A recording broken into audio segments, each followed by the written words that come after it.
Tivemos nos últimos dias aqui no Oeste Baiano 2 acontecimentos que repercutiram o país inteiro. O primeiro foi a invasão a uma fazenda na cidade de Correntina e a outra foi a manifestação nas ruas por populares na cidade de Correntina. Olá, pessoal, eu sou a Fran Moraes e hoje estou recebendo aqui Kelly Magalhães, ela que é ex-deputada estadual. Olá, Kelly, seja bem-vinda. Olá, Fran. Kelly, me diz uma coisa, na sua visão, como foi que todo esse movimento começou? Conte-nos toda essa história. O movimento de Correntina, na verdade, ele já tinha um diagnóstico, né, há quase 20 anos da situação, especialmente do Rio Arrojado, a partir das instalações, né, da chegada do agronegócio, né, das grandes fazendas que ali já se colocavam. Então, esse é um diagnóstico que já vai sendo feito há muito tempo, porque são muitos pivôs. Então, em 2015, começou-se já tinha isso no ano de 2000.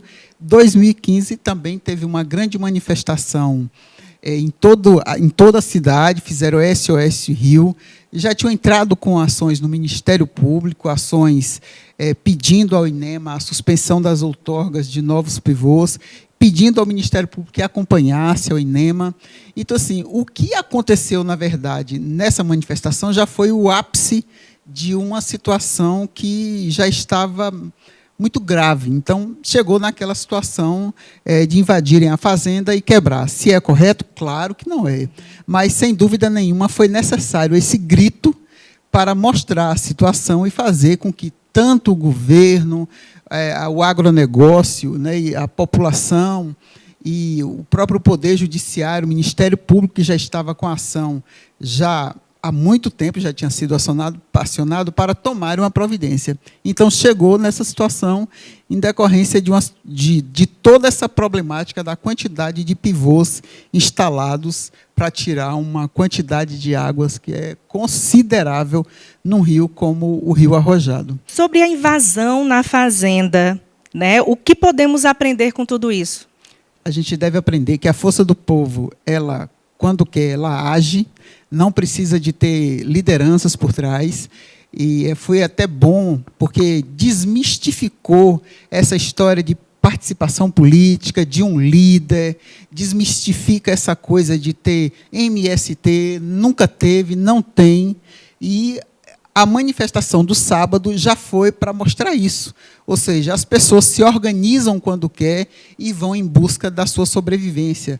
Então, assim, é uma luta. Foi necessário fazer aquilo ali, talvez pudesse ter sido evitado. E aí dá essa lição. Uma lição também para o poder público, de que quando você é acionado para resolver as coisas que envolvem diretamente a vida humana, a sobrevivência dos rios e da própria subsistência das pessoas, você tem que tomar uma providência. Ninguém está ali gritando por nada. Portanto, acho que houve uma demora para isso. E sobre a manifestação nas ruas, como será que o governo estadual visualiza este fato? O governo, eu entendo que até teve uma reunião ontem, saiu em toda a mídia ontem, que o governador Rui Costa reuniu 8 secretários para tomar providências, né, e construir aí o que se chama de pacificação.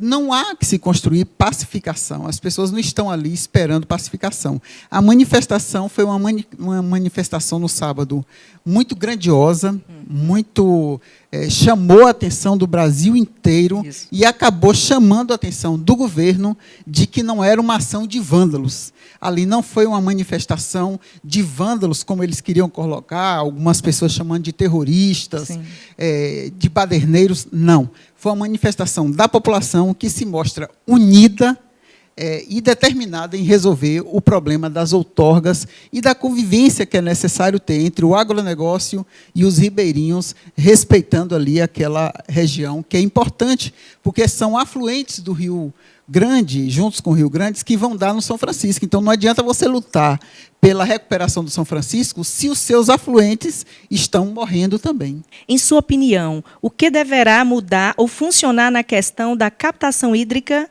nas fazendas e nas cidades? Eu acredito que agora vai ter uma fiscalização real, porque a gente percebe que não há. A licença ambiental para os desmatamentos tem prejudicado muito. Então, eu acredito que depois disso, tanto o Ministério Público quanto o próprio governo do Estado, através do INEMA, da Secretaria de Meio Ambiente, elas vão acompanhar mais de perto e acredito também que é necessário que o Comitê de Bacias eles tenham um funcionamento que seja mais eficaz, rigoroso, e o próprio INEMA, com seu corpo técnico, fazer uma fiscalização in loco para saber, de fato, o que é que está se liberando. Porque só a fazenda Igarashi tinha 32 pivôs. Você ainda tem outras fazendas do mesmo grupo. Você chega em Jaborandi, tem outras fazendas com mais pivôs. Então, quando você chega em toda aquela região do Rio Corrente, que vai dar no Rio Arrojado, você vai ver que, uma hora, esse sistema ele vai estrangular. Ele não vai suportar essa capacidade. Então, agora, eu percebo que a questão do governador, como ele disse, entendo que é uma questão de pacificação. Não é. O que houve naquele momento foi um desespero e reforçou-se numa manifestação no sábado para mostrar para o governo que é preciso chamar a atenção, não para uma pacificação, mas para um entendimento e uma fiscalização de como esses recursos hídricos estão sendo usados, de como estão sendo feitos os desmatamentos, a autorização para os desmatamentos que atingem diretamente os ribeirinhos. O que mudou no Oeste Baiano com a chegada do agronegócio? Olha, nós tivemos mais desenvolvimento, mas o agronegócio que é feito aqui na região oeste da Bahia, ele é mais para exportação. A gente exporta commodities, né? A gente vende commodities. Então, o que acontece?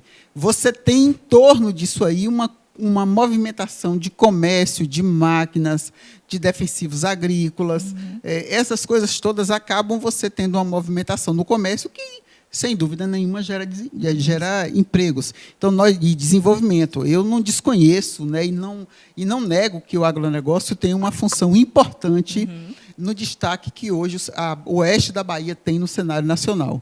Ele é importante para todos nós, mas ele também precisa saber conviver com questões fundamentais ligadas ao oeste baiano. Portanto, o desenvolvimento social, a questão do respeito ao meio ambiente, a própria avaliação de como é que você retira as águas desses leitos de rios, eles precisam ter um olhar mais cuidadoso.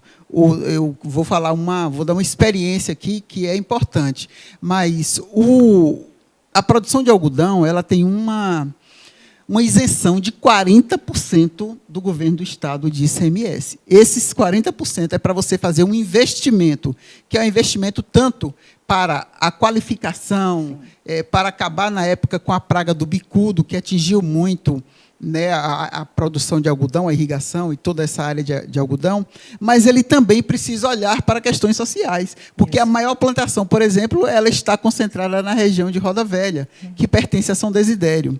E lá, simplesmente, você tem uma situação social de extrema vulnerabilidade. Então, o que você faz com o resto do algodão que não serve?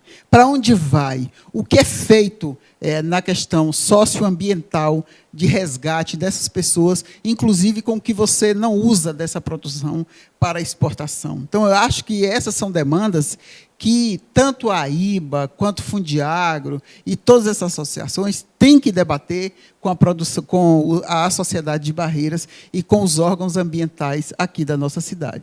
Em sua opinião, como estaremos daqui a 50 anos em relação aos nossos rios? Se não tivermos cuidado, eu vou dizer para você que foi uma previsão que o professor Altair fez, acho que há uns 15 anos, sobre o Rio Arrojado, que ele disse que, numa média de 20 anos, o rio já teria secado por não suportar tantos pivôs, tanta retirada de água e tanto desmatamento, principalmente nas nascentes. Então, é exatamente isso. Há 50 anos, com certeza, nós não estaremos, eu acho que dificilmente estaremos aqui mais na Terra, mas o que a gente deixa é para as gerações futuras. Será que a gente tem condições de deixar água para essa população hoje? Será que o cerrado ele vai existir enquanto bioma daqui a 50 anos, se você não tiver uma fiscalização, um controle racional e um cuidado, né, desses rios, especialmente do cerrado, que é o maior e um dos mais importantes biomas que a gente tem aqui no Brasil? Então, eu acho que falta um pouco dessa consciência que as pessoas ainda não perceberam. Porque quando você olha para o Rio Grande secar, quando você olha para o Rio de Ondas, que está indo da mesma forma, quando você olha para o Rio São Francisco, você vai para cima, lá para o Rio de Janeiro, que fica já descendo por Luiz Eduardo ali, que tem ainda o Rio de Pedras.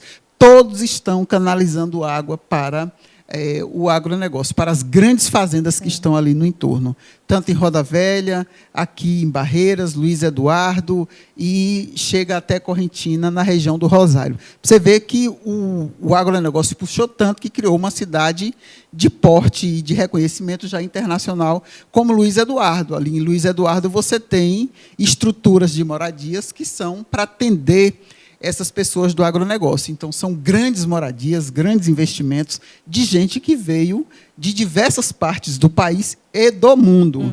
A família real inglesa tem morada, tem uma parte que representa ali ministros do Supremo. Então, é muita gente que investe aqui no oeste da Bahia apenas nessa questão do agronegócio. Mas vamos ficar como? E nós vamos ficar como? Porque a maioria não mora aqui. Fica aqui um tempo, né? As pessoas trabalham nas fazendas e saem. Então, acho que é preciso, para você ter um prognóstico do que vai ser daqui a 50 anos, é preciso uma avaliação muito grande de como nós vamos nos comportar daqui para frente para recuperar esses rios e manter o cerrado vivo. Kelly, e para finalizar, qual a mensagem que você deixa aqui para os internautas do Oeste Baiano? Eu deixo a mensagem de que é necessário, é urgente, e é uma questão de sobrevivência, tanto dos rios quanto nossa, né, do próprio povo oestino, que a gente tem que começar a preservar. A minha participação, especialmente nesse acontecido lá em Correntina, minha solidariedade, meu apoio irrestrito, se deu porque Correntina está tendo algo que nós, em Barreiras, não temos. Nós estamos vendo os rios daqui morrerem, secarem. Se você olhar para o Rio de Ondas, ele é um rio que virou uma espécie de canal de tantas construções que a gente tem na beira do rio, em que ele é um rio público, mas que ninguém tem acesso. Porque todo mundo fez, especialmente aqui nessa parte do centro da Polícia Federal, da Polícia Rodoviária Federal, até mais um pouco, você só tem bares, balneários, hotéis, construções de casas, de residências de moradores que ficam especialmente na beira do rio e que ninguém tem acesso. Sim. Se você quiser ter acesso ao rio, você vai ter que ir para um bar. Ou seja, nós perdemos a condição de ter um rio público, uma área que seja pública. Você tem que, especialmente, ir para uma área dessa. Então, cada um vai construindo do seu modo.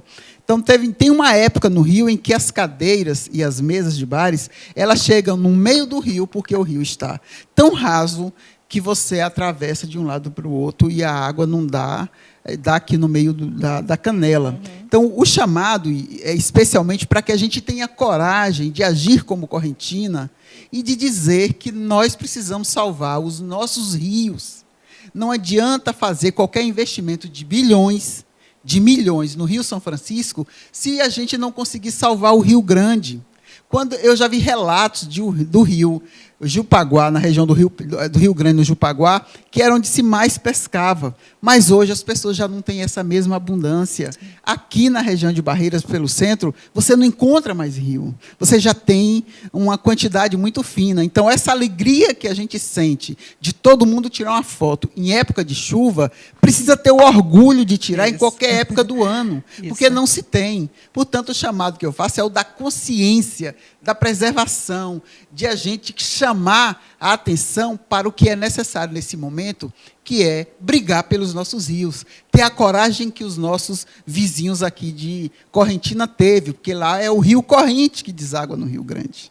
Então, todos eles são subafluentes do Rio São Francisco. E se a gente não salvar isso, nós não teremos para um futuro muito próximo. Então, o agronegócio, ele pode chegar aqui, um empresário desse, a Fazenda Igarashi, por exemplo, ela já passou pela Chapada Diamantina. Correntina. E aí vem parar aqui na região oeste da Bahia, na região de Jaborandi, na região de Correntina. E até quando a gente vai viver desse sistema em que é muito predatório? Então, essa é a consciência que eu faço, de que nós podemos muito mais conviver e respeitar os ribeirinhos, os rios, saber que o rio de Ondas daqui, por exemplo, ele abastece a cidade, é o rio que entra nas nossas casas, e também saber que o agronegócio precisa existir com racionalidade e respeito ao meio ambiente. Eu acredito que esse debate, a IBA, que representa esse setor, junto com o governo do Estado, através da Secretaria de Meio Ambiente,